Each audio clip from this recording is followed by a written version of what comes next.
Do you believe this stuff that's coming out of your mouth? There's no way you do. This was a credit card cuckold. Love wins out in the end, you know?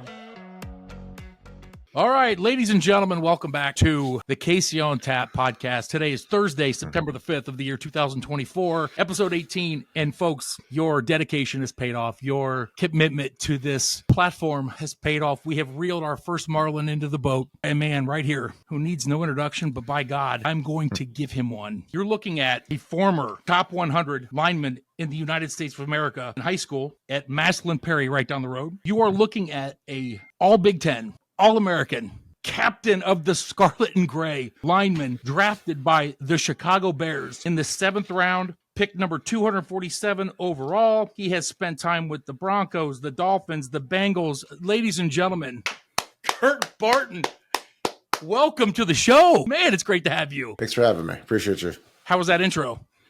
That was great, man. That was fantastic. There's a lot of nice stuff you said, so thank you. First of all, you are the founder, host. I mean, you've got the Buckeye Scoop daily podcast. You've got the World Scoop Order, and you're bringing the freshest, latest Buckeye information, recruiting. How do you do this? How do you juggle all this?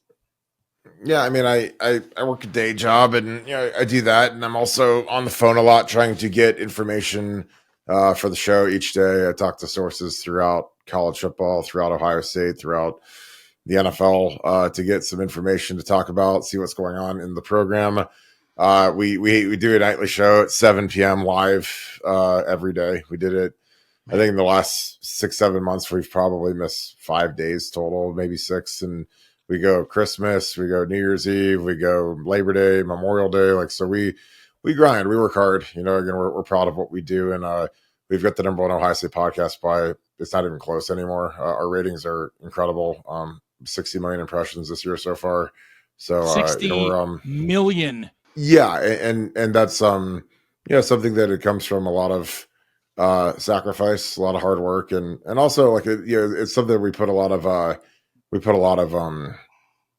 effort into. Because again, we know that people have a lot of entertainment options between all the streaming platforms and their phones and social media and video games and entertainment actually outside of their house. And so it's competitive as it's ever been. So we know we have to bring it every night. And so we put a lot of work into it. And again, we tell people when we podcast that, a lot of people when they podcast, they treat it like a chore, and we treat it like a war. The enthusiasm isn't fake. It's real. And we're excited to be with everybody. And we've got an incredible group of people that watch every night. And I get all kinds of great messages, and I get great comments.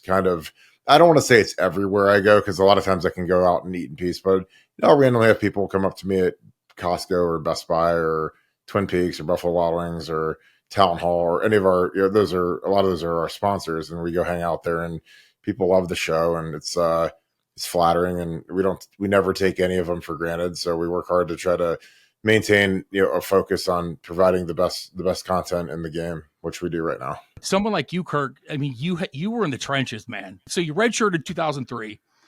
And so you played 2004, 2005, 2006, 2007. We went 8-4, 10-2, 12-1, 11-2. Played right tackle in college, correct? Yep. I mean, just slobber knocking everybody. If you live in Columbus, competition is just off the rails.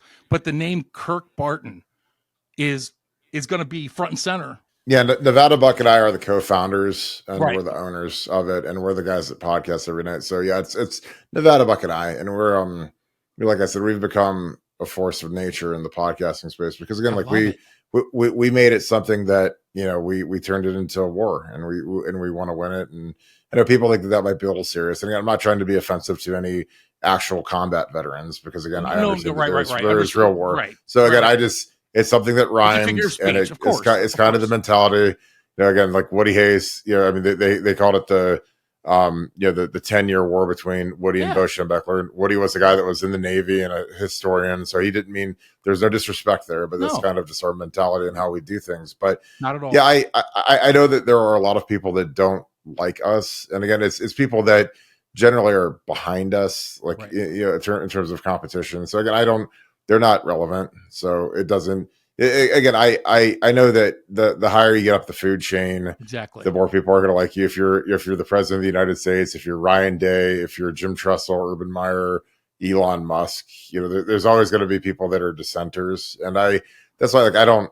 I've I don't pay any mind to people that don't like me, because again, I look at the number of people that tune into our shows and subscribe to our message boards and come to our events, and there's a lot of people that like me. So they're not the tiny, miserable, vocal set of people that don't like me, because they don't have to run around and tell me that they like me every day the way that the other people operate. So again, I get it, because again, we're in first place, so people don't. If we were in last, we wouldn't be relevant, and people wouldn't care, and there wouldn't be, because nobody hates on the team in last place. That's just kind of how it is in life, and nobody hates on Purdue or Rutgers or whoever's in last place in the Big Ten. The way that people hate Ohio State or hate Bama or Georgia or USC or the Kansas City Chiefs or the Warriors or whatever. Mm-hmm. So I again, I am aware, but I'm more amused than I am annoyed, I guess you could say. But it is what it is. Like I said, I wouldn't trade our place in the market for anybody, and there's a lot of people that are our competition that would trade to be where we are.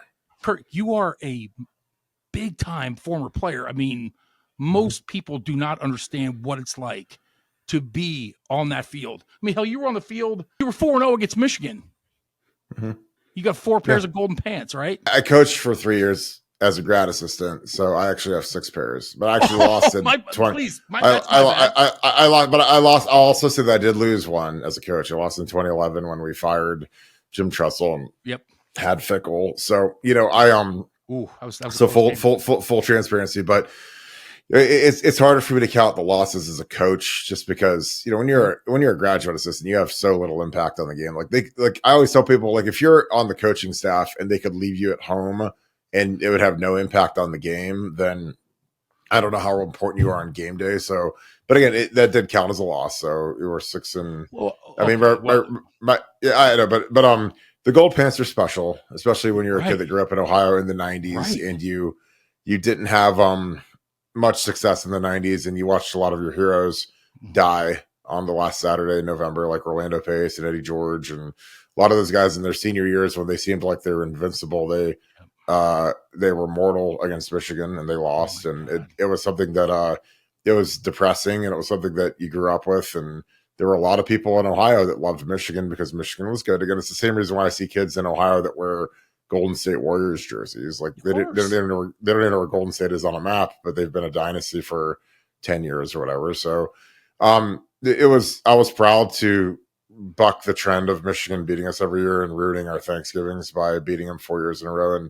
And again, I don't read through my accolades, because I've got some really, really great ones. Like I have a Buckeye tree for being a first team All-American. I was the first All Big Ten, but I was really proud. I was the first player in school history to start and beat Michigan 4 times. Like that was something that I'm very proud of, that, because again, I grew up in the 90s in Ohio, Christmas ruined, Thanksgiving ruined, losing to Michigan. So to actually, because again, it's one thing to have gold pants, but it's another thing to start and actually earn the gold pants. Right. And again, I'm not denigrating people that were younger players or scout teamers or walk-ons, or whatever, but you actually have a say in it. Like you have, and again, I had incredible teammates like Troy Smith and AJ Hawk and Santonio Holmes and Ted Ginn and Anthony Gonzalez and those types of guys, Antonio Pittman, Beanie Wells, guys that, so this isn't tennis, it's not a one-man band, but it is a point of pride that we beat them 4 times when I was on the field. And my senior year when I was a captain and we had to go to Ann Arbor, I just didn't. You're a neurotic mess, hoping that you don't lose that game. So again, it's you don't want to lose your last game against Michigan, because you never get to play them again. This isn't the NFL or some other league. Like once you play that last game, you never get to wind it back, and it doesn't matter. So I'm very proud of 14. That was a 14-3 victory. If I nasty. Yeah, it was miserably cold. Yeah, it was miserably. We couldn't throw the ball, so we ran the same 3 plays over and over again. And is that right? We pounded them into sawdust. So it was a very, very yes. Our defense was spectacular, and then our offense was very workmanlike and ground and pound to the fullest. And it was a wonderful day to win up in Ann Arbor on their senior day. I'm going to tell you something. I'm not a fanboy. I don't get starstruck. I worked in this television sports media, but I want to say thank you as an Ohio State fan from birth. In 8th grade, I had a picture of Kirk Herbstreit cut out of the newspaper, being held up with his hand up like this when they tied Michigan 13-13, if you remember that far back. Okay, this is how special it was to me. And then I graduated in 99. So I had 5 seasons there. And I mean, I was there. And God bless John Cooper and God bless those guys. But my God, the gut-wrenching losses, never in a million years would any Ohio State fan ever think that it could be turned the way it did. So thank you for bringing it back. It means everything to the Ohio State fans, as you know. Okay, so let me transition based on what you were saying, the gut-wrenching, like going into your senior year and that camaraderie.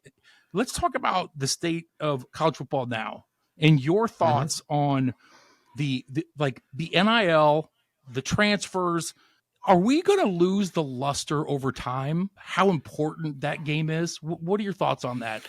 I don't think so, because I think it'll always be closer to amateur than pro, even though these guys get paid a little bit. Because I don't think they're ever going to make the amount of money that pro football players make. Pro football players are making, like at the top end of the spectrum, are making 65 million a year, like Pat Mahomes and the high end quarterbacks. But I think that it's fair that the kids get paid.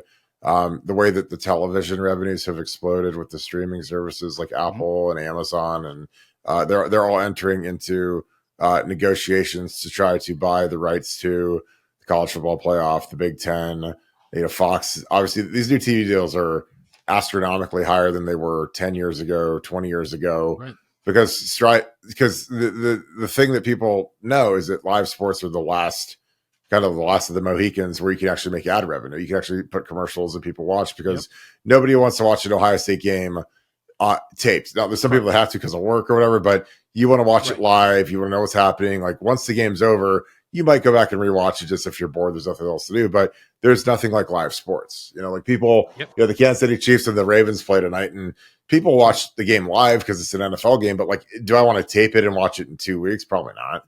Because there's always going to be a new batch of live sports coming. So the value is exceptional, and not to mention the fact that the coaching salaries have skyrocketed. And again, I'm not pocket watching, but like Ryan Day's making 12, 13 million bucks a year, and Jim Tressel at his peak, I think, made 4 or 5. So that was 15 years ago, or not even. I mean, that was 2010, so 14 years ago, and the salaries have tripled or quadrupled for coaches, and Lincoln Riley's making 15. And so eventually you got to get down to paying guys like JJ Smith, and you got to pay the quarterback, and you got to pay the guys. And do I think that do I think it's hard? Yeah. Because there's some guys on the team that don't get anything, quote, but they do get all their meals paid for now, which that wasn't a thing when I played.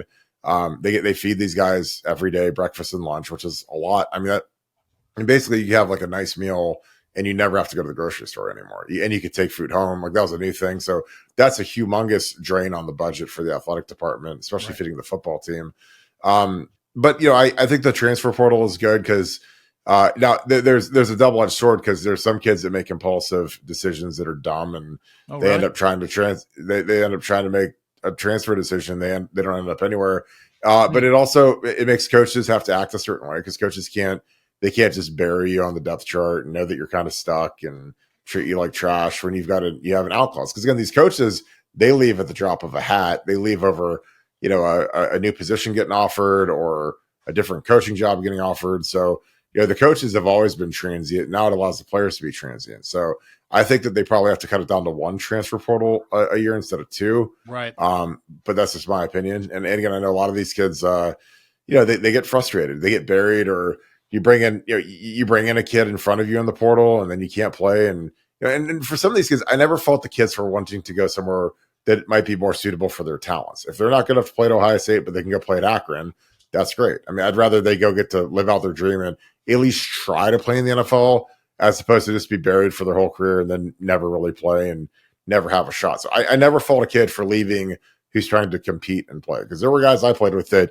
they figured out they got beat out, or they were backups, and they kind of shut it down and put the limiter on the rest of their careers. It's interesting. You were just comparing, the Jim Tressel, which, by the way, you played your entire career under Jim Tressel, Coach Tressel, and you were a grad assistant with Coach Tressel, with Coach Fickle, and Coach Urban Meyer. Is that correct? Yep. Perfect. Okay. So you made that comparison with salaries, and I saw something yesterday. Scotty Scheffler and his caddy made $6 million this year, and they were showing a comparison to Jack Nicklaus making $5.9 million his entire career on the PGA. You watch Jack, and him and some of the older guys are a little, I don't know if bitter's the right word, but like they're like, damn, if I could have made that kind of money. My question to you is, do you have a little salt in you? Like, damn, I was just a few years away from, making the kind of money these kids are making, and I would have really done well. What are you ever think about that in a playful way? No, I mean, I'm happy for the kids now. I think comparison is a thief of joy. And I also think that when you do that, it's kind of a death cycle. When you start saying, well, these guys make money, because I could say, well, my podcast isn't as big as Pat McAfee, and why? Woe is me. But I like what I have. Ohio State gave me everything. I love Ohio State. And I liked being a poor college kid. I liked being able, I mean, again, like I know we had a scholarship check. I know people come at me and say, well, you didn't have to pay tuition or whatever, but it's like, we paid it in blood because we had to practice every day, and we had to 6 a.m.s and concussions and all that. But, I didn't mind. Like I survived. Like, I mean, I didn't drink high end, drinks. I drank, draft beer, and, I ate chicken wings and didn't eat steak. So I mean, it's all the same. It's just the levels of things could be. I drove a crappy car, had old 1997 Honda Accord that I drove instead of the truck I have now, which is worth probably 1,000 of those cars. So it's like I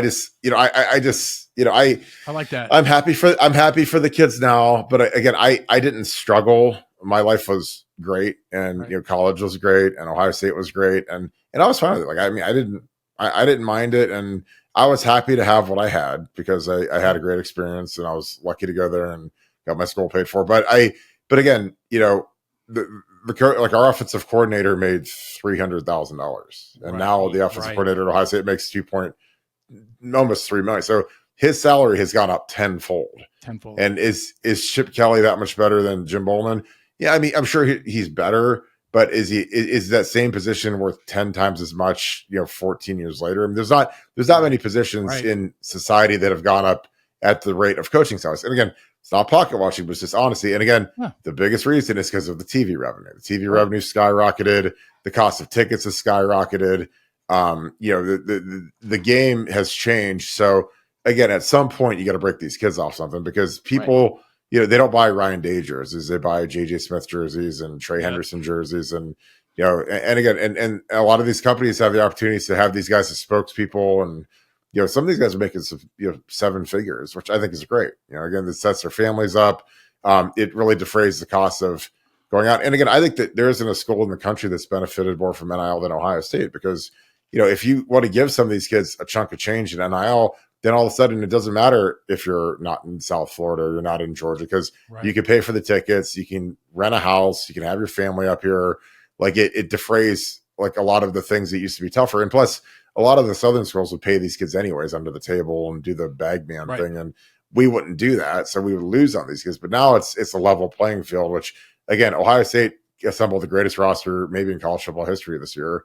And a lot of it is because they paid these kids, Caleb Downs and JJ Smith and Will Howard and Quinshon Judkins. And those are all guys that you can't hate NIL and be an Ohio State fan rooting for those guys. And I'm not saying you, I'm just saying like in general, when I'm talking to the fan base, like that's just, just my opinion. Well, that actually leads right into my next question, so it's interesting. So after last year's loss in Michigan, brutal loss, right? I mean, it seemed that there was a mass exodus of players from Ohio State. All the news, it was really doom and gloom. It was like, what the hell's going on? And we had a skeleton crew against that Missouri team, and our defense showed up that night. Oh my God, it was nuts. Next thing you knew, a few months later, it was a complete 180. What happened? Well, I think that Ryan wanted to upgrade the quarterback position. So, Kyle McCord, a big reason why we weren't good in the bowl game is because Kyle McCord left. He left after the Michigan game, hit the transfer portal, went to Syracuse, whatever. Kyle's very average, and he knows that. His dad knows that too. So then, we get into the bowl prep, and we're preparing Devin Brown, who's the backup to start and play. He got hurt. Yeah, he had a good bowl practice, and then he got hurt. And then we put Lincoln in, and Lincoln, that poor kid, frankly, was running scout team all season, so he didn't really know the playbook the way he needed to. And and again, Missouri was good, and we were playing a different center, and so our line was all messed up from the calls to the protections to whatever. So it was kind of the perfect storm. But I think that a lot of the guys after the game, we had, obviously Marvin was the guy that was going to leave no matter what because he was a top 5 pick. But a lot of those guys were staying. Did he come close to staying or no? No. I mean, there's no reason to stay because you're only going to go down in stock. I mean, he's already got some records, and if you're going to be a top 4 pick as a receiver, why risk hurting yourself on top of the fact that if you leave early, you get to start, you're going to be a year younger when you hit free agency. Yep, so, right. When his next contract comes up, he's going to be 25 instead of 26, which that doesn't sound like a lot, but it matters when these departments are all driven by analytics now. So sure, that's one more year of earning in the NFL. And plus, this year in the NFL, he'll make $30 million from a signing bonus. So he doesn't get that if he goes and stays here and makes, say, $2 million. That delta is too wide. No one with a good conscience will tell Marvin Harrison to come back for this year. Understood. But we have a lot of studs that stayed though because they want to make a run. Well, yeah, because a lot of them didn't have the draft grades that they wanted, and also, it's not an all or nothing proposition anymore. It's not I go to the NFL and make money, or I come back to college and I'm poor for another year. This is well, I could go to the NFL and make money, or I can come back to college and make some money. Make $500,000, $600,000, $700,000 for a year, and up my draft stock and try to win. And none of these guys have won anything, so it's again, for them to all leave and they don't have a Big Ten championship.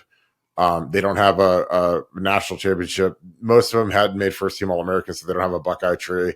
And they know that if they can get them all to come back, then this is going to be a really, really impressive team. And then you throw in, you go get Will Howard, who that was Ryan Day's choice as a quarterback. You pay him. God. You go get, Saban retires by the grace of God. Nick Saban retires, and then Caleb Downs comes available, who's the best defensive player in college football.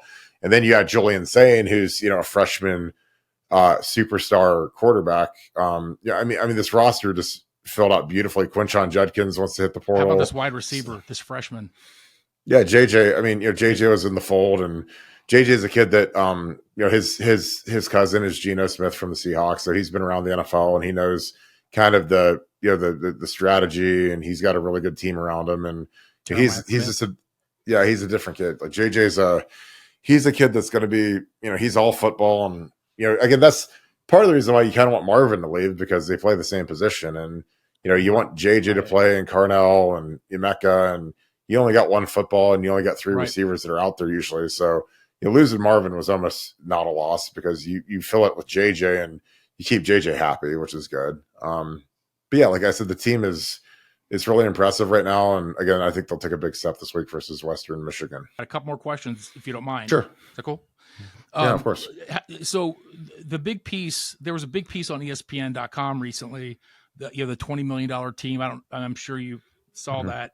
I found that interesting. Why was Ohio State singled out as the $20 million team?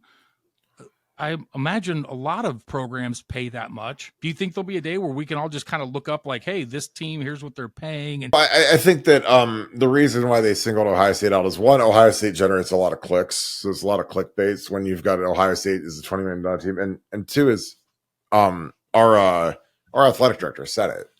Our Ross Bjork came out and said, we spent about $20 million on the roster, which, again, I love Ross Bjork. I think he's a fantastic guy, but I don't think that does anybody any favors when you tie a number to it like that. I don't think it helps Ryan Day or the players or whatever, because when we don't get a first down or we don't win or whatever, look at the $20 million team. You got to receive. There's all kinds of snide things you can say when you put that out. So I don't think there's ever going to be a day where the numbers are fully made public, but in the circles that I run in, I know most of the contracts just because I know the agents, I know the people in the collectives, I kind of know where the numbers are. And again, if you're Texas, Alabama, the major players, Georgia, they're probably playing between 15 and 20. I don't know an exact number, but that seems about the going rate. Because again, the thing is a lot of these kids have the same agent or same agents. Okay. So, the quarterbacks know what the going rate is for a star quarterback to transfer and a star running back to transfer and a pass rusher and a safety, and they know the going rates. It's not like wow, this guy's and again, and there's some schools that'll pay way more than the going rates because they're desperate. Like the Florida Gators paid some kids that they're recruiting right now a lot of money because there's some teams that they're desperate to be relevant. Like the Miami Hurricanes have made a big splash, or Texas A&M a couple of years made a big splash, and it either can work out or not. Because again, you got to figure out, is this the right kid to give money to? Because some of these kids, you give them money and they turn into cows and they stink, and right. So it's not everyone's built to be handed $100,000 a month to handle at it. 18 years old. I mean, I don't know what the hell I'd have done at 18 years old with that kind of cake, man. Yeah. Dabo Sweeney. I find, this culture we live in terms of like everyone just the hot takes and everyone jumps on it. Well, all of a sudden it's Dabo Sweeney not using the portal. And I mean, they're just piling on. And then, you listen to Dabo on the other side talking about, hey, this is my team. I want to develop players. What are your thoughts on the balance of, like all of a sudden it's just, Clemson's in a free fall because they're not using the portal. And Dabo's just saying, okay, well, I also want to keep in this program and have development of players. What do you think about that? I mean, obviously there's got to be a balance, right? Or is it just going to be shifting way too heavily to just running to the portal? Well, to me, I think that it's there's always some sort of a balance you have to strike, because again, right. If you bring in a kid and he is, say, a starting offensive tackle, there's a good chance that the guys that might have thought they were going to be starting, say this year, okay, Donovan Jackson is an All-American left guard. He's graduated, he's gone. There's 3 or 4 guys that have been eyeing that spot. They've been developing. They've been working in the program for a few years. If all of a sudden you go out the transfer portal and you get an All-American guard, or you get a good guard, or a guard who was all-conference somewhere last year to replace them, there's a good chance you're going to lose a guy or two to the portal. So again, it just depends on, is it worth it? Who's the player, and how long do you have him for? Because some of these kids, like Caleb Downs, is a great ad because you have him for 2 more seasons. He'll leave after his 3rd year, junior year. But if it's a kid who's only here for 1 year because he's a senior or he's a really high regarded junior that's probably going to jump to the NFL, like, is that worth it? We had a situation this year where the best kicker in the country, who won the Lou Groza Award last year, was at Miami of Ohio. He hits the transfer portal, and Ohio State did not go after him. And I'm like, why are we not going after the best kicker in the country? I don't know his name, but I know who you're talking about. Yeah.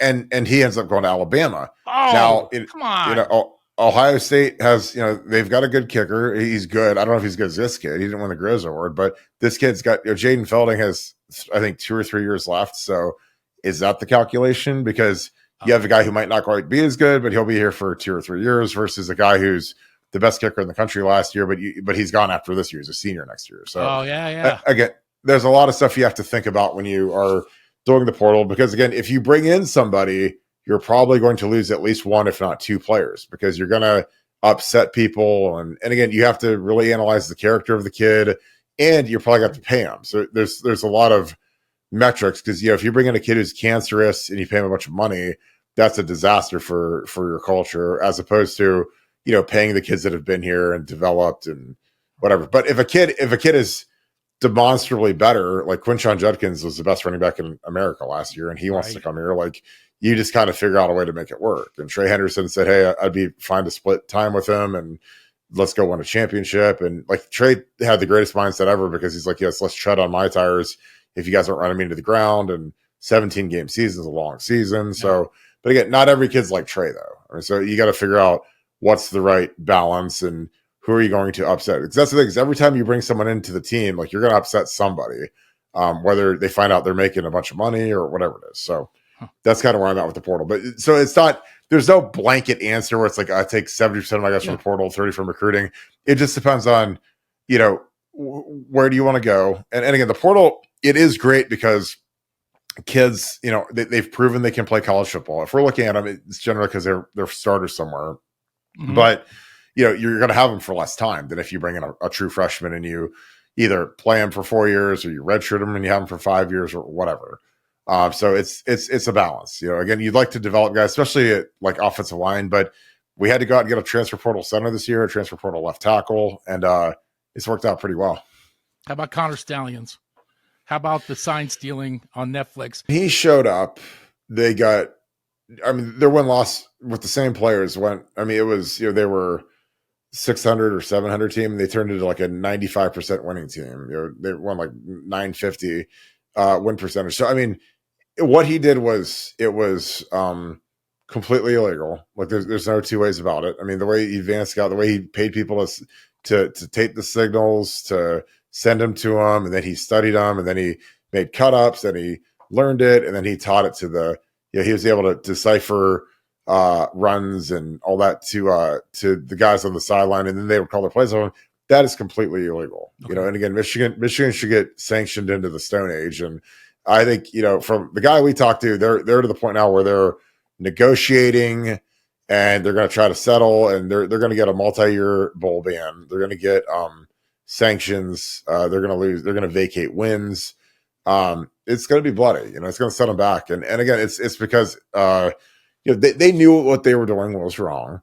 Again, it's like if you steal money from the casino, at some point you're going to get caught. And you're going to have to pay it all back, or it's like anything in life. Like what you're doing is wrong. And again, this one was so sloppy because this has an electronic trail, and and coaches. These coaches, when you're messing with these coaches and these athletic directors' livelihoods, it's not something that all teams did. Well, the problem is what they did was completely illegal. Like again, you can steal signs on game day. Like if you're looking across the sideline and you can figure out what they're doing with their little motions, that's legal. But when you send somebody to Penn State or to Ohio State and they sit across the field and they hold their camera out for 4 hours and they record every signal, and then they send it to you on iCloud, and then you break it down, and then you tie it to every play, and pretty soon you crack the code. Okay, this is what is inside zone. This is what 5 wide passes. This is what, that's what's illegal. It's one thing to get it on game days, but it's a lot harder to do on game days. But when you've got all that prep and you can figure out their patterns, that's completely illegal. Again, we all know damn well Jim Harbaugh knew this was going on. Why is that dude denying this? He's delusional. But I mean, the Michigan people have been the way the Michigan people have handled this has been so abhorrent. Like again, if I was the chairman of the board of trustees at Michigan, I'd say, guys, all right, let's get serious here. Let's fess up to what we did. Okay. Let's beg for mercy. Right. Again, because when you're this bad and there's this much evidence against you, denying it and hiding evidence and flipping the NCAA off, they're the decision makers in this, it's the exact opposite of what you need to do. You need to be throwing yourself. You need to be over the top when it comes to providing documents, providing servers, providing everything, because you're going to get lashed. But I mean, when if you're standing in front of the judge and he's going to sentence you, telling him to F off is going to be the dumbest thing you can do right before he reads the sentence. And that's what these guys are doing. And I'm like, it's not going to work out well. And again, I'm convinced that Jim Harbaugh hates Michigan at this point, because he hates the athletic director word manual. I think that he has successor syndrome, where he doesn't want to see Michigan do well. Is that right?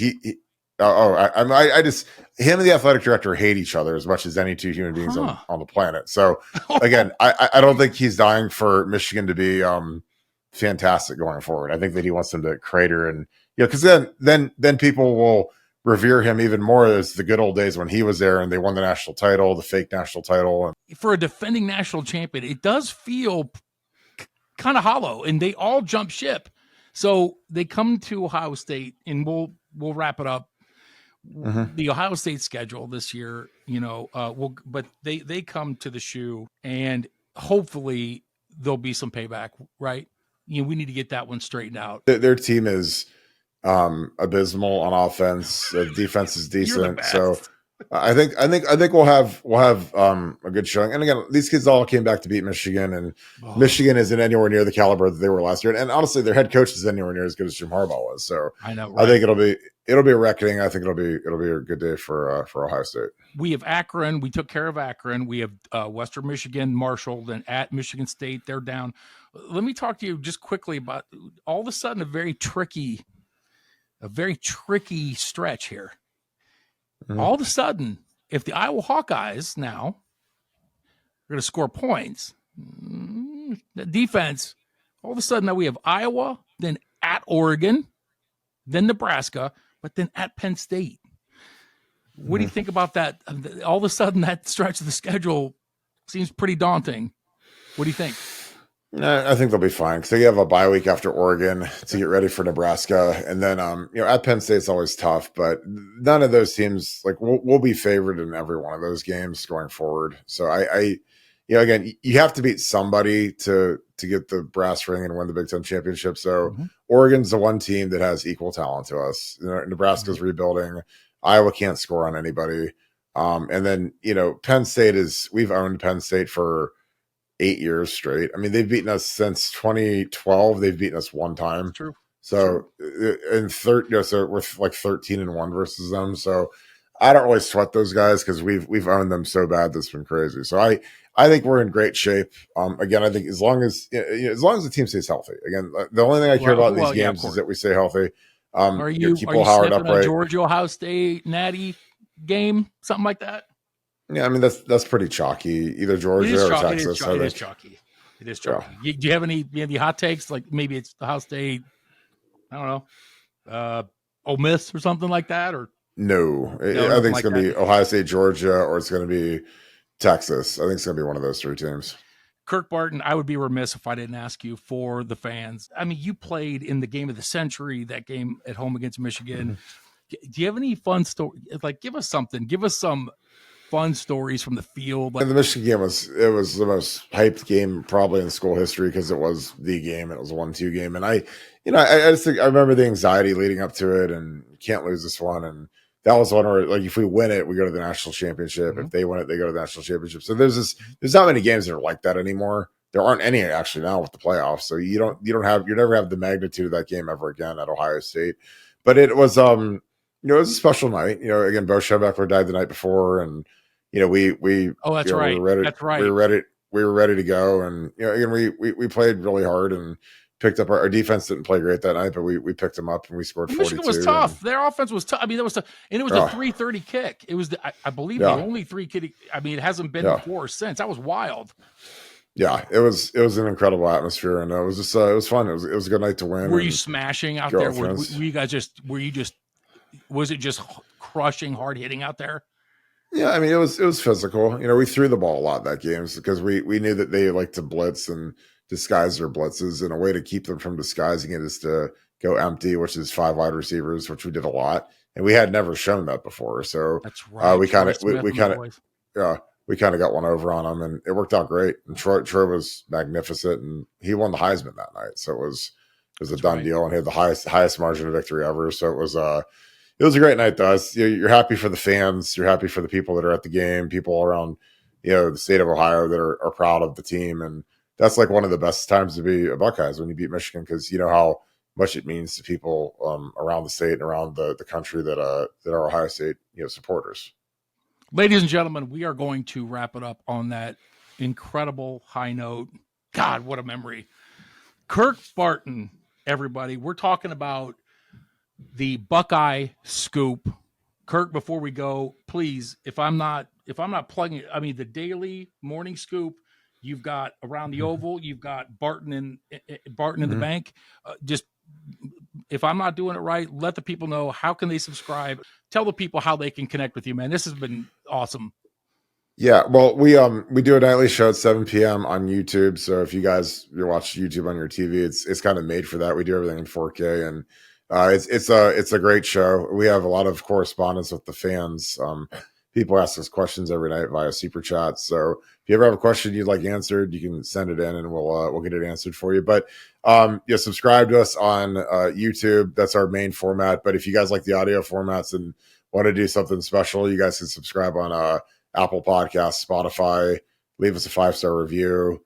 Those are always huge for us. And we've had a ton of new people subscribe on the audio portion of it. So that's been great. And we also have a message board platform called BuckeyeScoop.com. They're kind of paired with the podcast, and that's where we break all of our inside information, what's going on inside the Ohio State football team, what are the projections for this week. We've got great gambling threads. So BuckeyeScoop.com is a monster.